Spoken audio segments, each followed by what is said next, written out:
Hello, everyone. Welcome to episode number 125 of the Big Time Strength Podcast. We have a crew chat. So I'm here with myself, obviously, Coach Gage Rozier, Preston Peterson, and Amanda Berg, ready for another crew chat. And it's Super Bowl Sunday, so we're excited. I know myself, big Chiefs fan. I know Preston's got some polling interest in his fandom today, which we'll talk about. So really excited for the Super Bowl, but let's get into today's show. As always, we want to recognize our awesome sponsors who have been with us for years now, which is awesome. TeamBuildr. They are the leading software for high schools and colleges by providing coaches the ability to write programs online, generate reports, and even train athletes remotely for side income. If you sign up with code BigTime, you will receive a free APRE programming template, which works automatically within TeamBuildr. No more spreadsheets and workout cards to track training maxes that change day by day. Automate your programming without outsourcing your programming with TeamBuildr. Hewitt and his staff are fantastic. You can find his stuff in the show notes. As always, we really appreciate their support. Our second sponsor is PowerLift. They are the leading manufacturer and distributor of heavy-duty strength training equipment for collegiate and high school athletic performance centers around the world. PowerLift brings over 20 years of experience to the strength conditioning world. All products are manufactured in their state-of-the-art facility in Jefferson, Iowa. They are proud to support all the coaches making the big time where they are at. PowerLift has been with us for a while now too, and really appreciate all the things that they've done for us and supporting our show. Reach out to Mike Richardson. He's our show contact, which is in the show notes if you have questions. All right, moving on. Let's get to today's crew chat. Let's just go around the horn, I guess, to start with. Preston, what's been going on, man? Hey, good morning. Yeah, I guess Gage kind of hit it, and maybe I'm going to talk about it later on too, but super excited for the Super Bowl. I grew up a couple hours away from Kansas City, so excited that the Chiefs are there. But on the other side of it, I coach at Mound Vernon High School in Mound Vernon, Iowa, and we have a former athlete that is a right tackle for the Tampa Bay Buccaneers, so I guess we're going to have to pull for him too. So, yeah, super excited for Tristan, and I was telling Gage before the show, if Tristan doesn't give up any sacks, no holding calls, no false starts, grades out the best of both teams, and the Chiefs win, maybe it's a win-win. I don't know. So either way, we'll see. Everybody in Mount Vernon probably cringe when I say something like that. So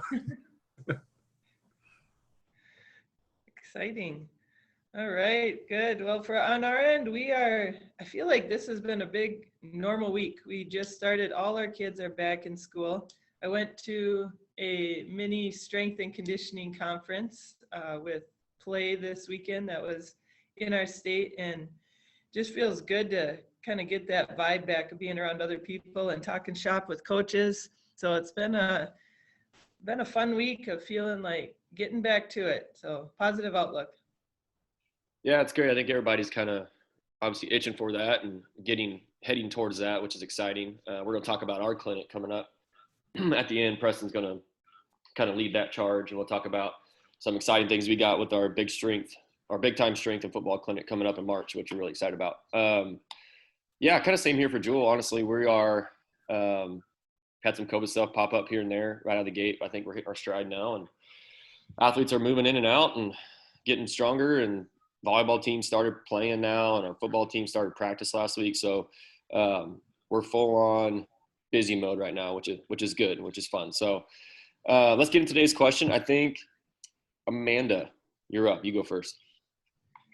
Yeah, I actually have a training question this time. It's always fun to kind of follow on social media, and I couldn't believe all the feedback that was given and all the difference of opinions. So my question is related to the weight of your bars, and this might be a totally different answer from Gage to Preston based on the age groups that we're with, but how do you adjust the weight as far as training? Do you have a hence girls bar?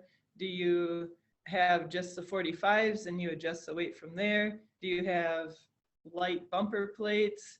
What do you use to diversify the amount of weight that's used at the beginning and the comfort level for your athletes? I can start because I'm gonna be really boring with this. Is we only have 45-pound bars. We actually have one women's bar, if you want to call it that. That actually my GA, it's hers that she has in our weight room. That none of our athletes use it.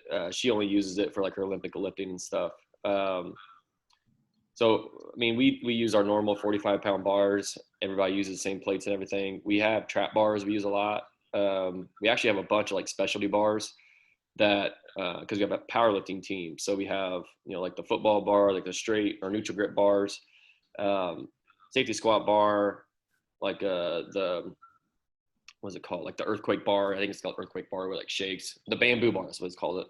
And a couple others too. But we only have one of those. So we don't really use them team wide or group wide. We'll just pull it out. Like we have a softball girl that will use a safety squat bar because she has some shoulder things that she can't get in a good front squat position. So, we just have 45-pound bars. I mean, we don't really differentiate from there. And that's what's in our weight room. That's what we use. What do you do for your beginning, let's just say a beginning volleyball player, freshman year, never been in the weight room before? Do you usually use those bars, or do you start out with the trap bar? We use all of it. I mean, we do a lot of dumbbell and kettlebell work at the start. I've actually kind of changed my thoughts on that a little bit, I guess. We take them to the barbell a little bit quicker than we normally would. But really, to me, like, for example, my mind kind of changed over this year. We were at a clinic last year, and I can't remember the coach's name, but he talked about like the goblet squat. You have to, goblet squat so much before you can move on to a front squat. And he's like, if we're going to front squat and that's going to be our main indicator, then we're going to teach the front squat. You telling me they can goblet squat a 55-pound dumbbell, but they can't front squat a 45-pound barbell? So they do a lot of just empty barbell tempo work, like slow it down, pause at the bottom, just to teach that pattern, and then just gradually add weight to there. So we'll do some of that stuff with our new groups. But like, for example, I guess this semester we had a freshman or a transfer start in with our volleyball team. So for the first 2 weeks, I just had her goblet squat just so I could see her pattern. But then we got her right into the barbell. But we use trap bars for all of our teams, regardless of freshman or senior. We don't deadlift straight bar. We trap bar deadlift. So honestly, I don't change bars out for progression level. I mean, it's more by load or tempos. Okay, gotcha. Preston, how about you at the high school level?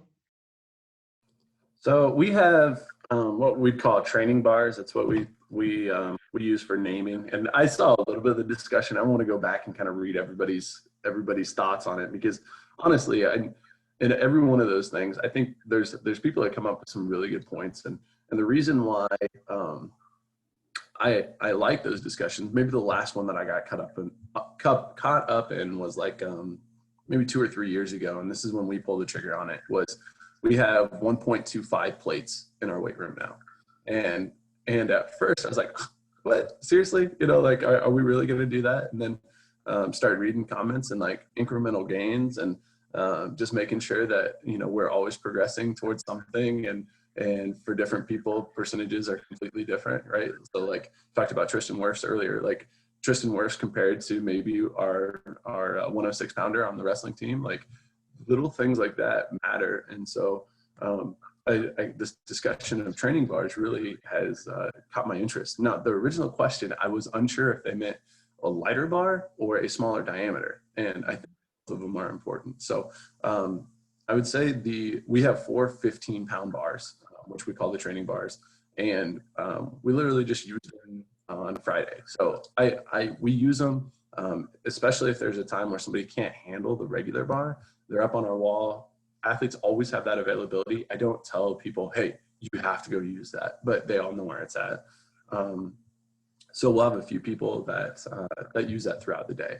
Now that I've like read the discussion a little bit and stuff like that, I'm like, oh, maybe this should be something that we look at a little bit more. And at the very least, look at a different diameter bar. So like ours, I think are all standard 28 millimeter diameter, and I'd like to get some 25s and maybe have a few of those available for people to use, because grip is a big deal. And if it's kind of like the straps or no straps argument, like we don't use straps in the weight room, but we're also saying then that our grip is going to limit the force production that we can that we can do. So it's like, yes, on one hand, it's a good thing because now people aren't going to be pulling something that they shouldn't be pulling or doing something they shouldn't be doing. But on the other hand, if your grip isn't that great and now I'm limiting your athletic potential. So it's, like there's always this like, what's optimum or optimal for people. And so I think this 25 millimeter bar would be interesting to get, like 4 of those just so that we could have the availability for that, which I haven't looked into it. I assume it's the same weight, or maybe, it's like 44 pounds or the 20 kilo, but those are some thoughts have been rolling around in my mind just because I'm like, what, why not? I bet you we'd have some girls or some of our guys with smaller hands that would love that. Yeah, do you think they'd even notice at all? We have one Alico bar that's super nice. It's probably like a $500 bar. That's the oldest bar in our weight room, and it still looks the nicest. And it's actually got a smaller diameter than my other ones that I have in there. And every time somebody uses it, they're like, "Does this one weigh the same?" Because it's got the smaller diameter. So I do think that they would notice, but at the same time, I think if I'd say, hey, it's just a little bit smaller around, it's easier to hold. If you want to do it, go for it. One thing that I'm thinking of while we're talking about this is I see, who's the basketball strength coach at Houston? He's on social media all the time. He puts out some really good stuff. You guys know his name? Shoot, no. I'll look it up here pretty soon. Okay, but he's huge on making them have wider grips, thicker grips for like dumbbells and barbells. And, like fat grip is good stuff for training grip. So just another curveball to throw in there. What do we want to train? What's it look like? Or do we just need the variety? Okay. So you got a little bit here and there. That's good. How many platforms do you have, Preston? We have 9. 9 platforms. Okay. Yeah, it's jam-packed in there, but we have 9. And normally if we have 4, that would cover about half of our room. So 4 or 5 bars would cover half of our room, which is normally we're almost 50-50 in most of my classes of girls to guys or something like that. So if some guys might use them, maybe I should get more. I don't know. All right. Well, I'm kind of where you are as far as having a diversify of equipment. I mean, in our weight room, we start out with second graders. Actually, we have a charge up program that's really popular, and we need those light bars. So we went for, I used to have we just did a huge weight room remodel 4 years ago. So then we made sure we had those training bars. I just call them the bright bars, the light bars.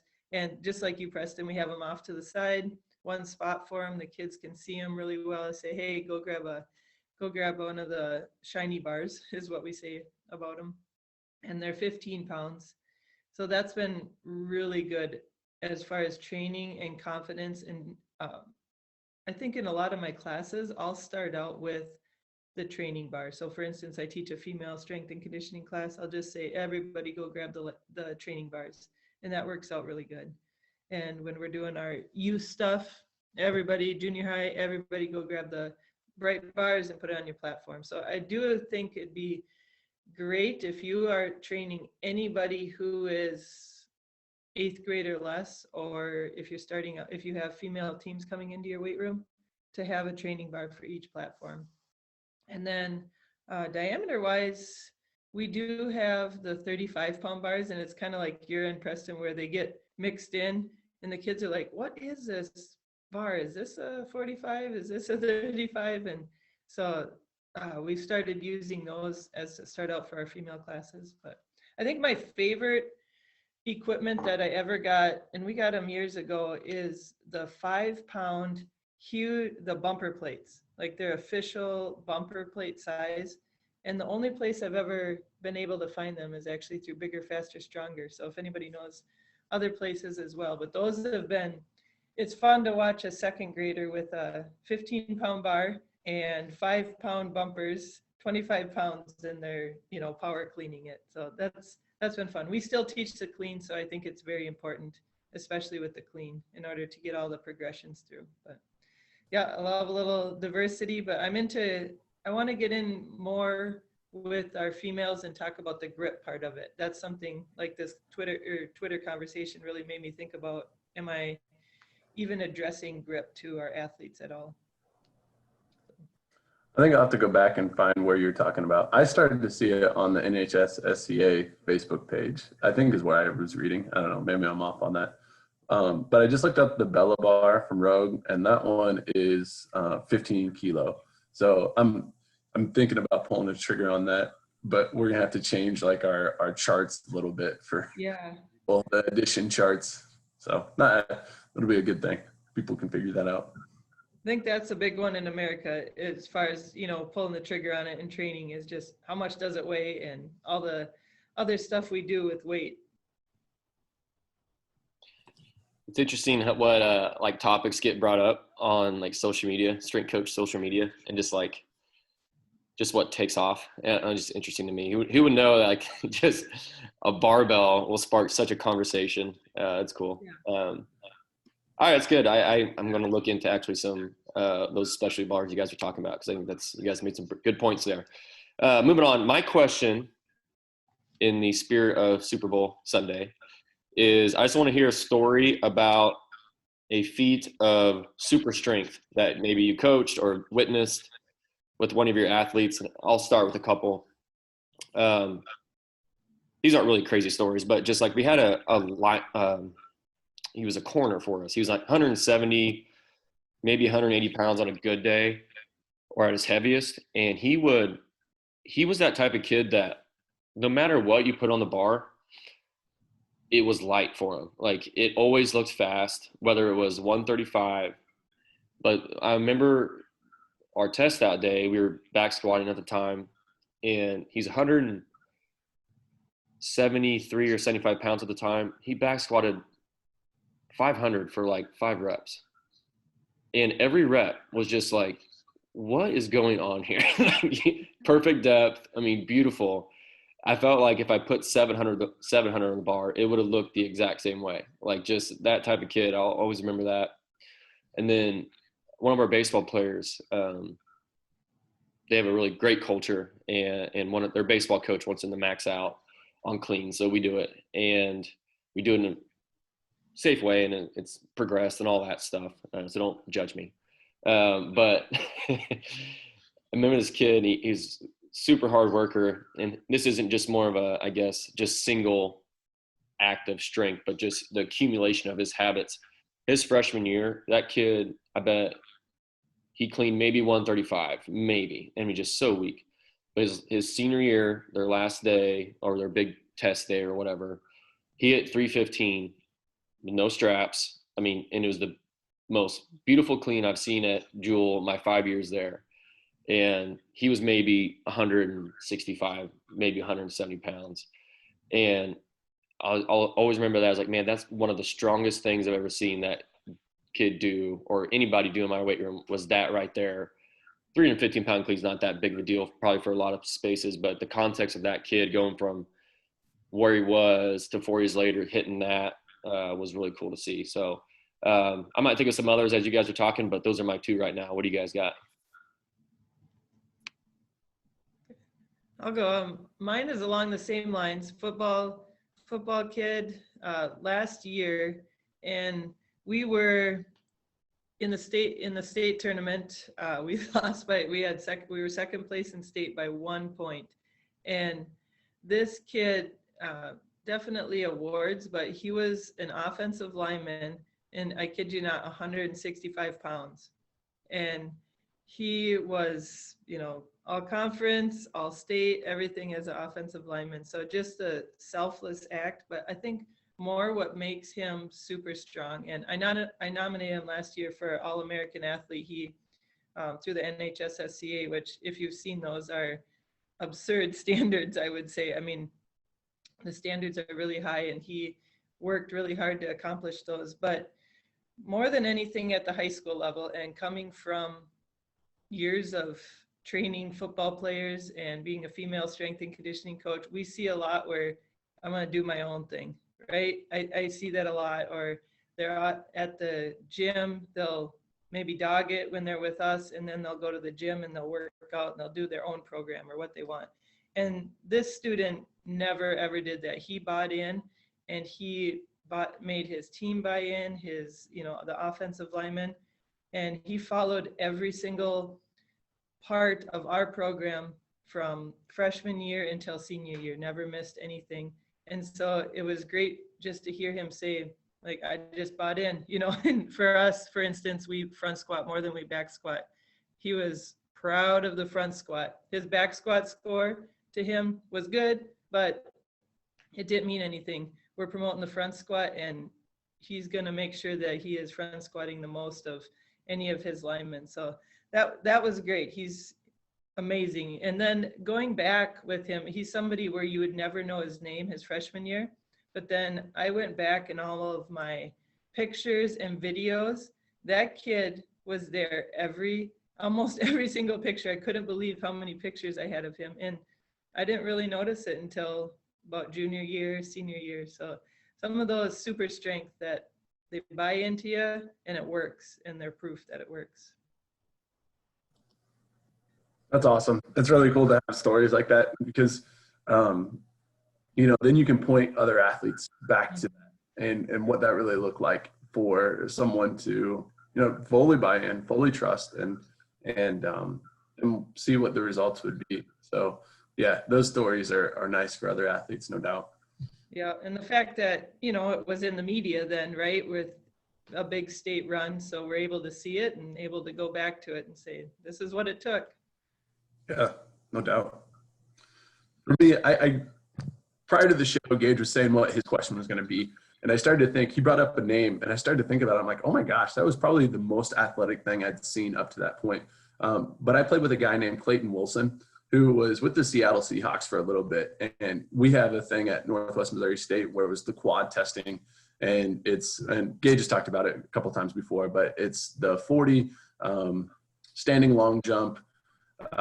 This is an overhead shot put type throw. It's kind of an interesting deal, and hang clean. And I don't know if Clayton has the second highest or the highest one now. Gage might have to correct me on this one, because I know there's a guy back in the day, like when Joe Quinlan played, that a super high score too. But just everything, he literally broke every single record for his position group and his side of the ball, and just like all the little things along the way, and kind of crazy to see that, and then see him have some success in the NFL, and making a team and being there for a while. And then I'm not entirely sure what Clayton does right now. Do you know, Gage?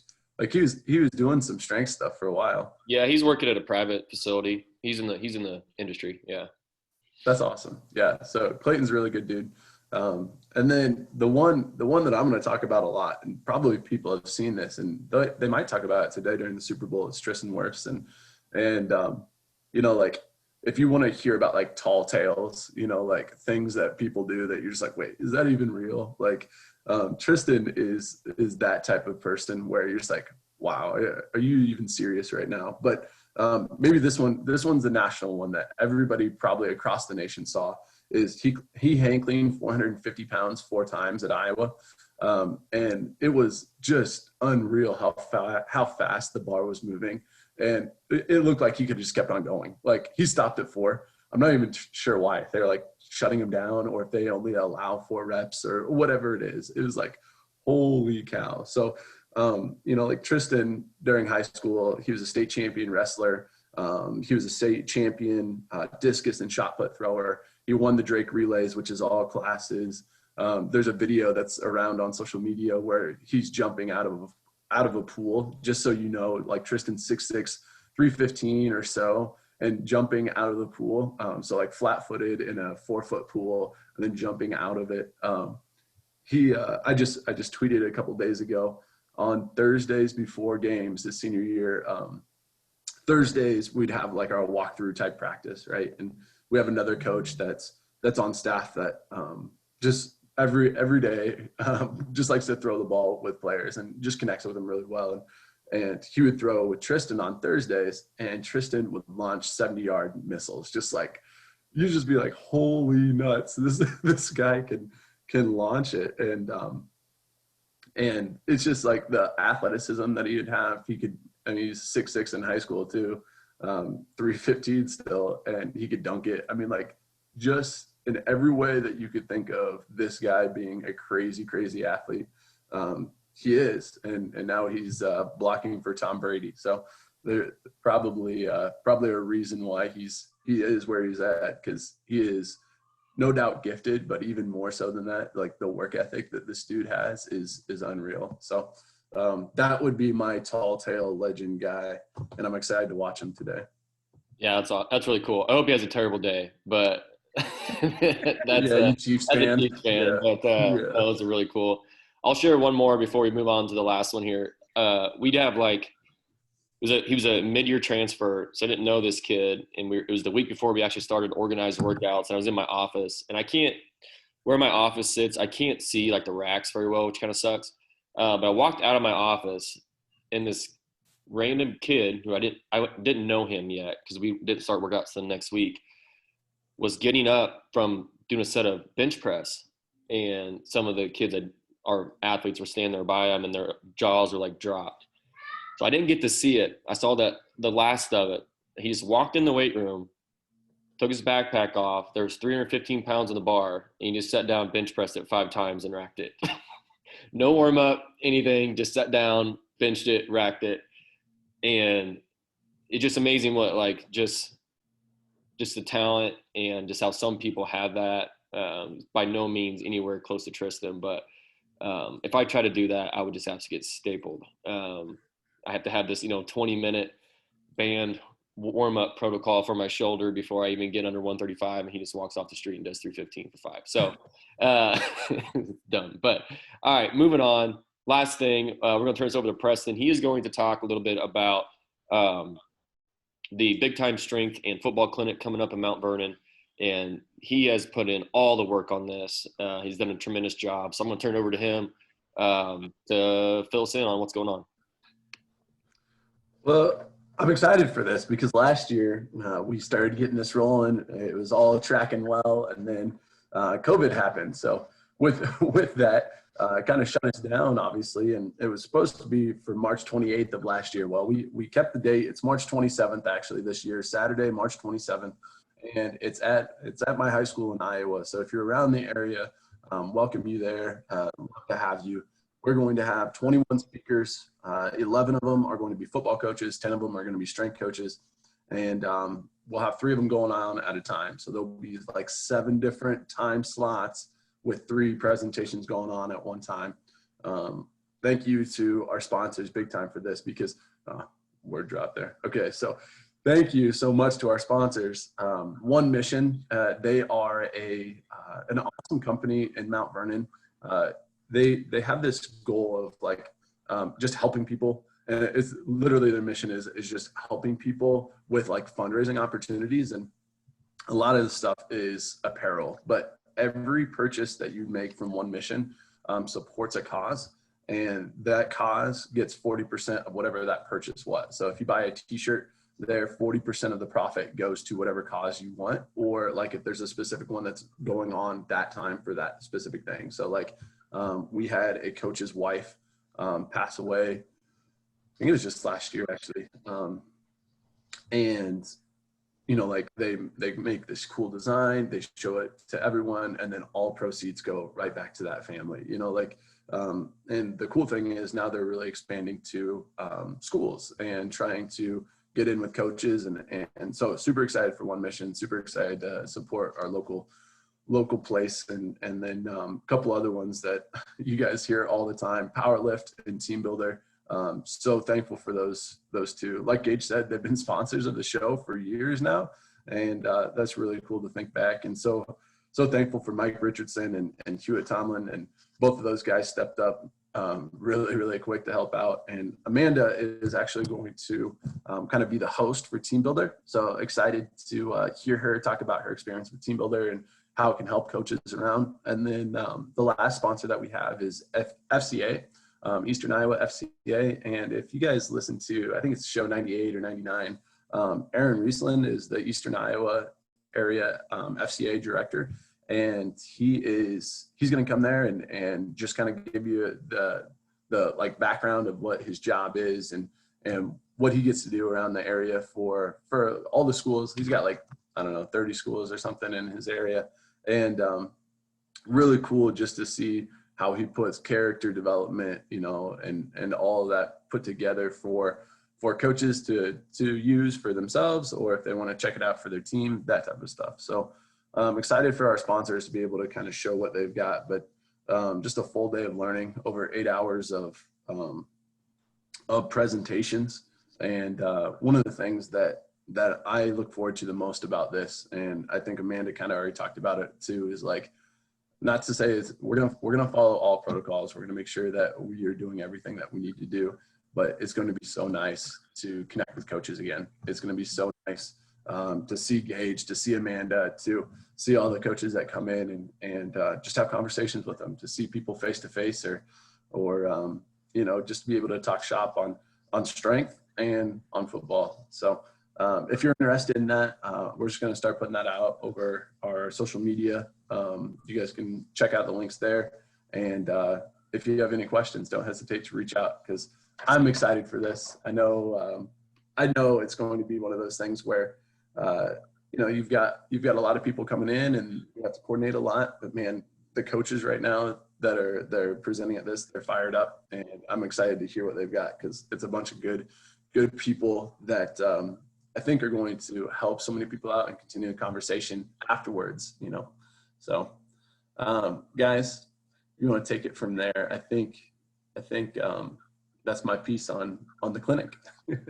Well, again, thanks to you for putting it all together. You've done all the work on it, so I'm really excited about it too.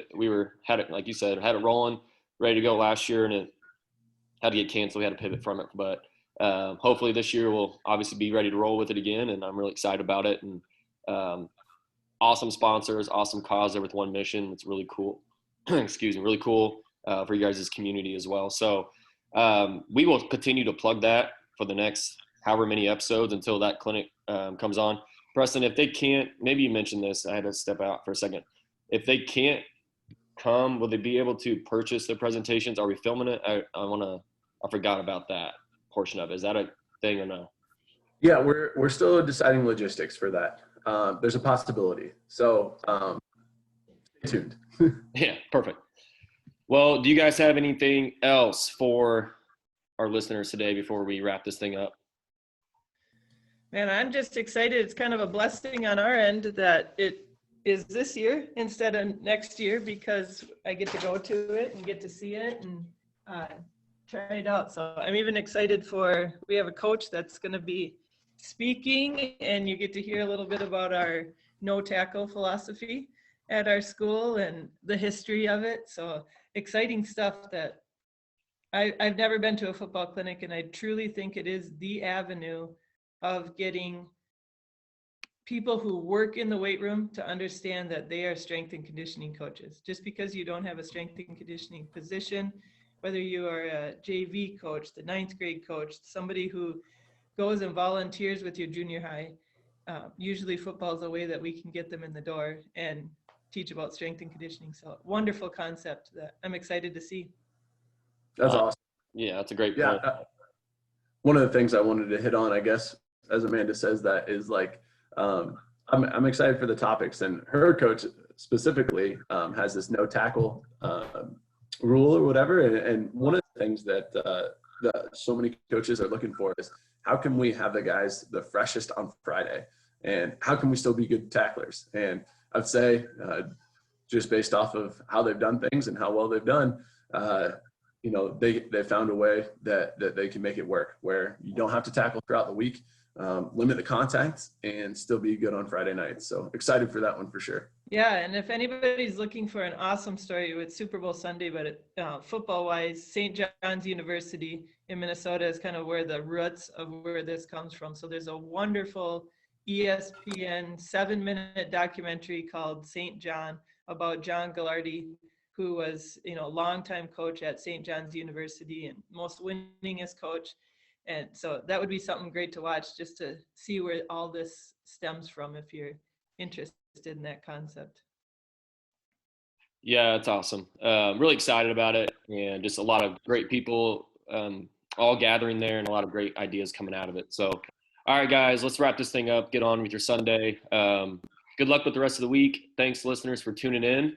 Go Chiefs and Tristan, I guess. And we will see you guys next time. Thanks, guys. Have a good week.